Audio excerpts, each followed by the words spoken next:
I'm more familiar, I come from Greece. We have the biggest debt right now. So 30 billion is about 1/4 of the Greek bailout package. And it means it's a lot of money. Yeah? But on the other side, I found out that 30 billion is 1/5, 21% of the amount we spend every year in cosmetics. It is 1/3, 32% on the amount we spend every year for our pets. So it's not a lot of money. That's my first comment. It's not a lot of money at all. Second comment, should the tourism sector pay for this? I think partially yes, because natural environment is by far the biggest asset of tourism development. And if you go and see the web pages of the national tourism organizations of the big tourism countries, you will see pictures of nature there. So nature is the main product that countries are selling. After this are selling infrastructure, accommodation, service. But without nature, they can hardly sell tourism. And so tourism should pay parts of this bill, but not only tourism, of course. And I think it should be a combination, as always, of a kind of voluntary and community initiatives, business initiatives, and then some regulation. Because if we talk about financing tourism through conservation, we should talk about payment for ecosystem services, and maybe some taxes, and maybe some fees. So my questions to the panel is, how mature you think the tourism market is to accept this kind of regulatory framework, that it will be based partly on fees, taxes, and other payments for ecosystem services to link tourism and conservation? I'm glad to take that question. When I was at the ITB this last week before I came here, I went to the WTTC press conference, and they were again, presenting the figures of the contribution that tourism plays or gives to all, world economy and everything, and all those different indicators. And I was mentioning ecosystem services and whether they are thinking about including environmental accounting into their methods. I'm not telling you about the answer right now, but I think this would be the way to go. We should try to find statistical indicators on how much ecosystems actually contribute economically. Natural environment, landscapes, whatever. Even what I said about trophy hunting, what they contribute to the national economy and to the tourism industry. Because if we do that, if we have national registers, provincial registers, how much does national park contribute, then we have an argument towards saying, okay, well, these are the kind of payments for ecosystem services or taxes that should be applied. But this is, even though the WTTC is, in charge, is basically a private sector initiative, Also the UNWTO, who's representing the governments, and the governments themselves, like, we can talk to the gentleman from France, they should be the ones pushing for this, pushing for including these statistical instruments. And then I'm finishing to get back what the answer was from the WTTC. They said, yeah, that's a great idea, but you have funding for this? Yes, but I'd like to hear any member of our panel answer the question. Is the tourism industry mature enough to want to pay? There's a question about the will here. I think the intent is to whether or not the industry is prepared to pay. Actually, the industry has already been paying. It depends on the system. If you hike the Inca Trail, there's really no traveler or market pushback for paying for the permit to hike the Inca Trail. You have national park fees. The traveler is willing to pay. The private sector is willing to accept those payments if it doesn't create competitive advantages for competitors. So it depends on how those payments are structured and how they and assuring the private sector that competitive advantages aren't created by virtue of those payments. But I definitely think the market is ready for those. It's been already happening. We have who has a mic? It's between, you have a mic? You have the mic, sir. Go ahead. And we have another question here, please. Okay, good morning, ladies and gentlemen. In fact, I do not have a question, but I just want to share some information, experience of Cambodia. I forget that I'm coming from Ministry of Tourism of Cambodia. Concerning to the sustainable tourism, sustainable development, Cambodian government has paying much attention on it. More recently, we have setting up what we call a clean city standard, clean city movement, meaning that all the cities in Cambodia need to join in this contest. And why we create this clean city standard? In fact, the clean city standard has taken part into consideration three main aspects: urbanization aspect, environmental protection, and tourism development. In this standard, we have 7 main indicators, consisting of indicator of environmental arrangement and management, indicator of cleanliness, indicator of waste management, indicator of awareness raising, indicator of the green area, indicator of health safety, urban security and arrangement, as well as indicator of tourism infrastructure and facility. I think this standard corresponds strongly to what we are talking about, the linking between tourism and conservation. Mean that development and conservation must go along. We cannot just think only about development and forgetting conservation. So thank you very much.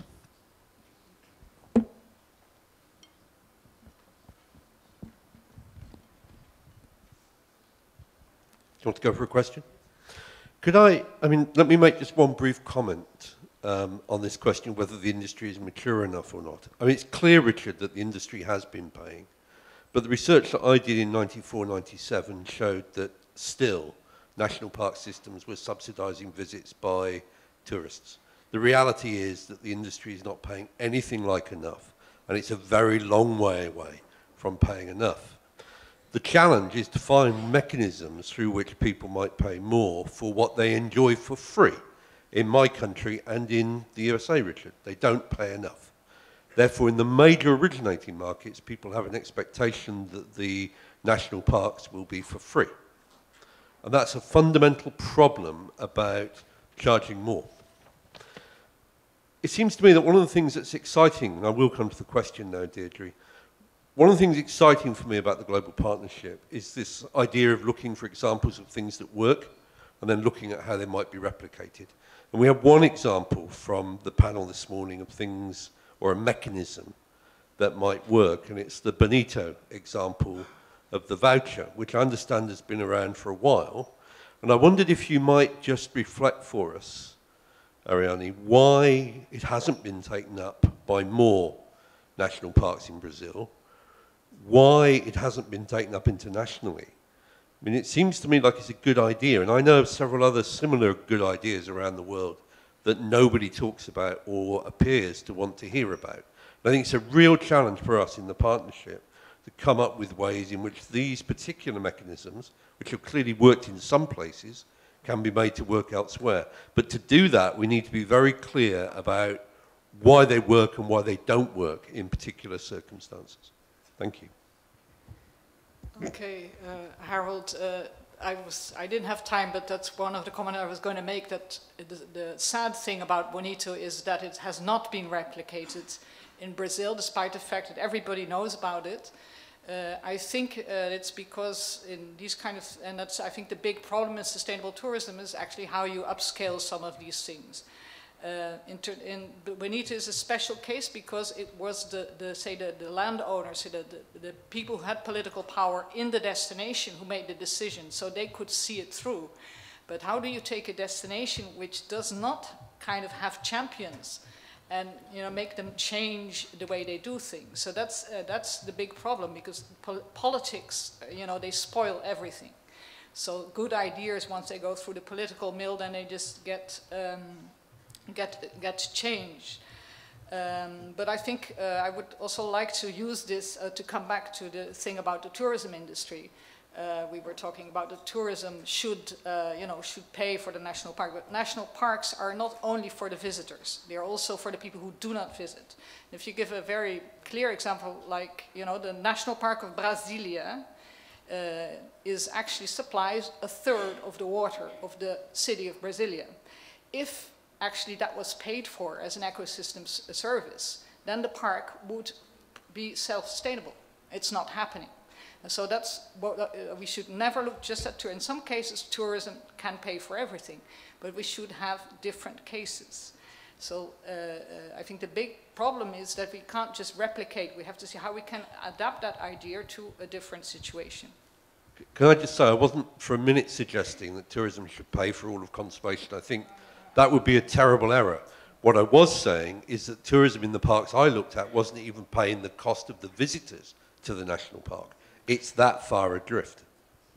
I would say I agree in most cases, Harold, and I say that it's about communication. I think I use the example of the Inca Trail, people understand what they're paying for when they pay for that permit. And last time I went to Yellowstone Park in the US, I showed up and paid whatever they told me, but I didn't really know why I was paying and what it was for. So I think that is where this partnership can really come into play, is when you are able to value the ecosystems and come up with relevant numbers and are able to communicate that to people, to end users. They are willing to pay. Thank you, Richard. We have a question, Arab. Thank you very much, and thank you for all your presentations that definitely contribute to the three objectives I listed in the early in the morning: the convening power, the result-based project implementation, and from knowledge to solution. And this is the last one that interests me more here. We have heard mostly from, I would say, kind of success stories. It would have been good to learn from failures, but usually that's where we learn more from and try to replicate how we learn from failures to move on. I hope that during the day we will have more lessons from that. I have specific question for each one of you. Peter, you called on the 3 UN agencies to work together more closely and more in synergy. But in this context, how do you see this synergy between government and private sector coming more on the global level for conservation? We should also keep in mind that for all of us, we are here focusing on conservation, which is a very small share of the tourism business, which is the one making a lot of harm. And we know that the ones going for parks are most of them a bit aware of conservation, of the importance of tourism, and not the one that we know around damaging the nature. Richard, I like very much your notion of disconnect and how this works together, and how we have really to keep this well in mind when we make our business goals and telling the story. But how can you apply this to mass tourism, the one that is really worrisome and that brings us most time into the global partnership, of course conservation being one of them. What type of lessons can we draw from there, from the disconnect in nature conservation tourism to the mass tourism? Manuel, from your presentation, it seems that we don't have much the human side.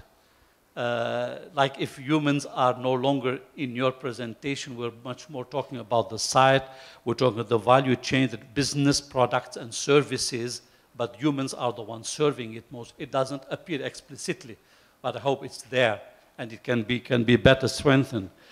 Ariane, you came to it at the end when it comes to ecosystem services, and my question was, if we effectively pay for the ecosystem services, would still this tourism be something that is, from the business perspective, acceptable and it can work out? You know that we have the economics of ecosystem and TEEB, the ecosystem economics for biodiversity, which is extremely important one. We're trying to see how we can value them and implement them. It's not easy, We're trying to see how to handle how far this, if we effectively value the services, we can still have a tourism that is acceptable for the business sector and the local communities. Thank you, Arab. We can start here with Peter. Yes, thank you, Arab. I think your question regarding the cooperation of the three UN organizations and then their relationship to the private sector, I would like to answer with the concrete example looking at one country where that can happen. So I will use the example of Norway. Norway is a member of the UN World Tourism Organization since recently. The minister who is responsible for that is the Minister of Commerce.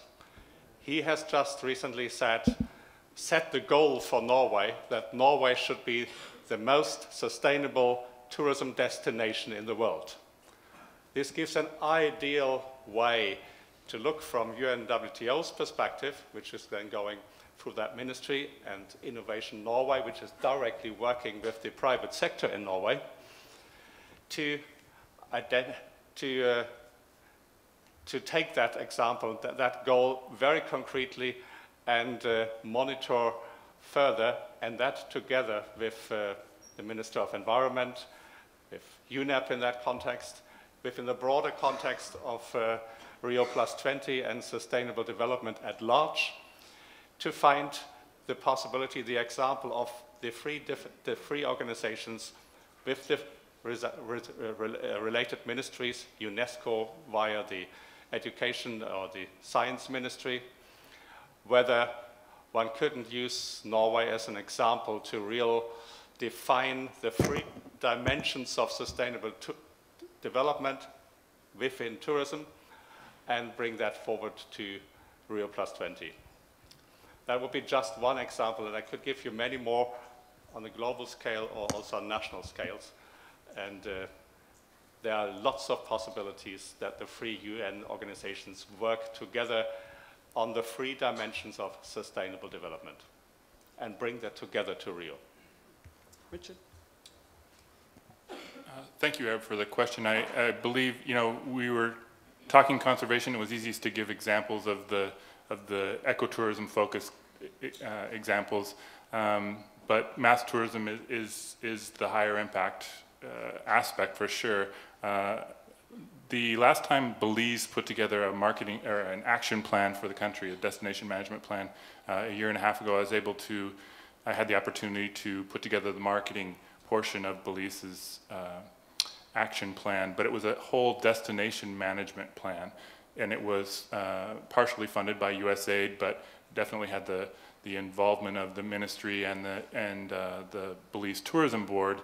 And what we found key, because Belize has a huge and growing cruise industry, which would fall into that mass tourism question you're asking, it was just fundamental to have all the stakeholders at the table. That's what I was pleading for in my presentation, was have all the stakeholders at the table, not just public sector or not just talk to private sector and silo each of those stakeholders off and have those discussions separately, but make sure they're all sitting at the table when you're developing your business goals, because you need the environmentalists there as well, so that everyone can weigh those goals against each other's. Yeah, I hope I understood the question correctly. You were asking about the human side of tourism and not to forget about it. I'm sorry if that hasn't been made clear. When I'm talking about the socio-ecological factor that I had in my challenges, I wanted to make the point that the environment and the livelihoods of humans, especially in developing countries, are directly linked to each other. So when tourism is using the environment for for economic growth or whatever, you must not forget the human side to it, and that those people living on the ground are also benefiting from it. And the way they can benefit is actually through the value chain, because the tourism core product is not enough for creating enough jobs. So this is why you need to get as much linkages, locally at the tourism destination to include as many people as possible into the tourism value chain, if there are no other options.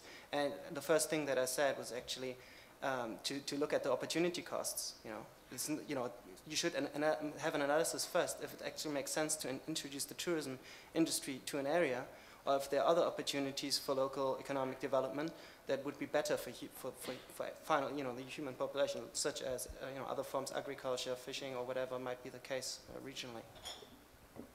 Hope that answers your question. Okay, if I understood correctly, you wanted me to speak a little bit more about, say, the ecosystem services, biodiversity, and tourism.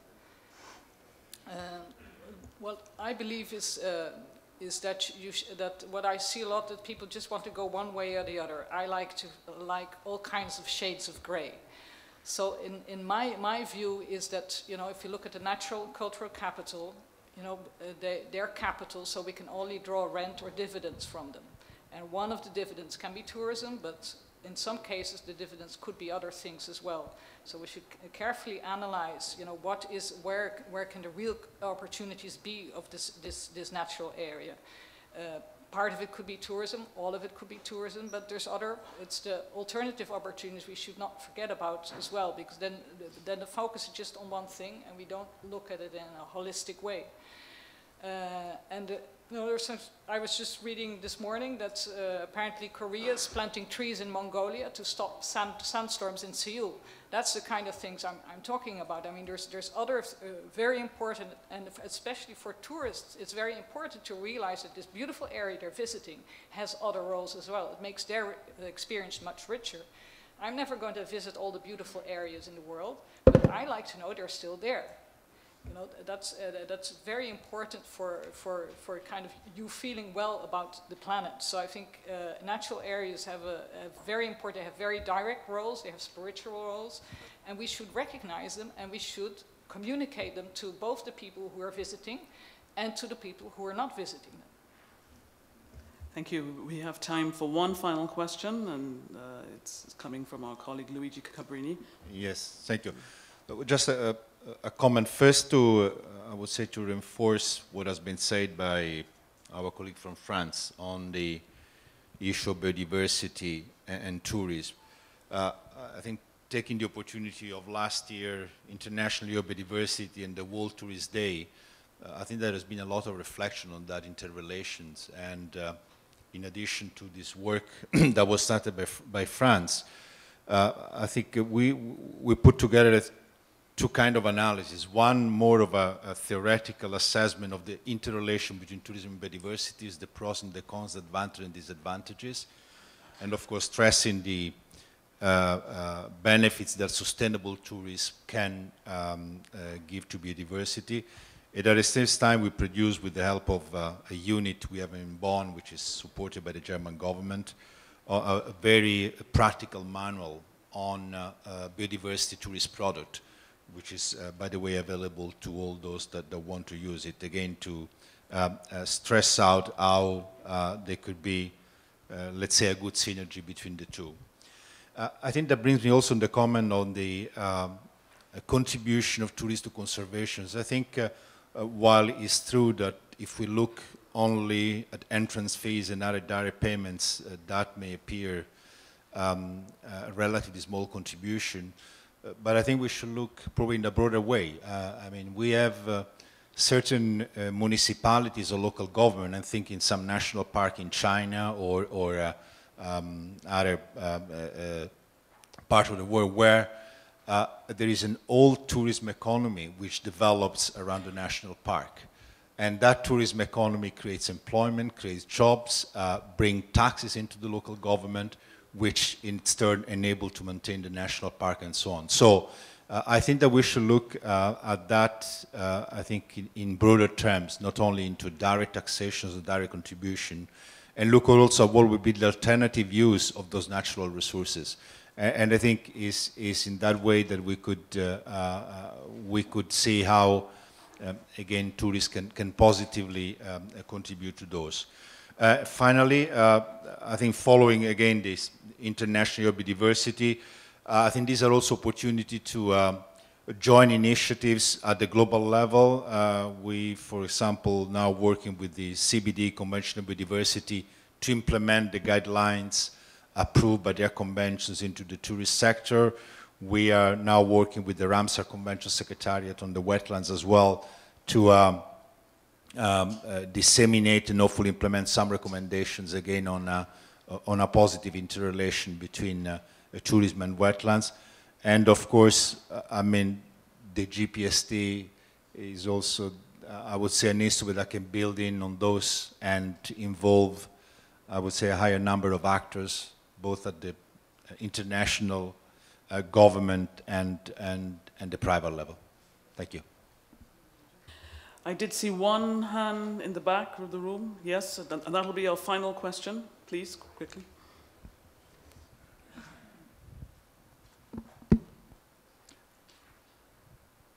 먼저 유엔 입힌과 지속 가능한 국제 파트너십 심포지엄 축하드리고요.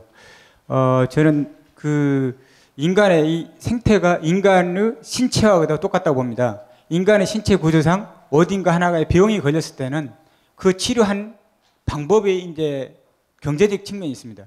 그러나 이러한 생태들도 어느 한 곳이 망가졌다고 그러면은 그걸 치료해서 관광 상품을 얻을 수 있는 그런 기회가 이런 구조를 통해서 지켜가면서 보존하면서 상품을 얻을 수 있는 그런 기구를 앞으로 지속적으로 이렇게 한다고 그러면 관광 상품의 성공을 가능하다고 봅니다. 그러나 지금 기존에 있는 상품만 가지고 살아있다고 그래서 그걸만 가지고 상품을 만든다고 그러면은 많은 에너지 소모가 되고 경제적 측면에서 문제가 있다고 봅니다. 그리고 또 하나는 어느 발표자님이 발표를 해도 관계는 없습니다. 그 사례라는 걸 정확하니 어떻게 해서 이런 사례를 해서 성공을 했다는 사례를 구체적으로 이렇게 설명을 해주시면 감사를 드리겠습니다. 예를 들어서 호주에 있는 필립 아일랜드라는 그런 섬이 있습니다. 그런 섬에는 세계에서 가장 작은 그 펭귄이 살고 있습니다. 살고 있는데 그때 당시에 개발할 적에 갈등이 많았습니다. 어민들과 갈등, 지역 주민의 갈등, NGO의 갈등. 그걸 해소해서 지금은 관광 사업으로서 발전을 하고 있습니다. 그러나 여기에 문제가 뭐가 있냐면 많은 에너지를 들여서 거기 관광 수입을 얻는다는 측면과 과연 그게 성공한 길인가를 이게 같은 이런 것을 통해서 이제 맞는 것인지 그러한 거를 이렇게 질문을 드리고 싶습니다.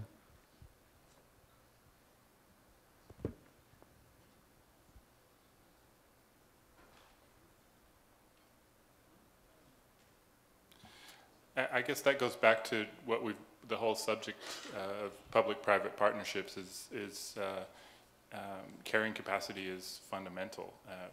You're going to get the private sector pushing on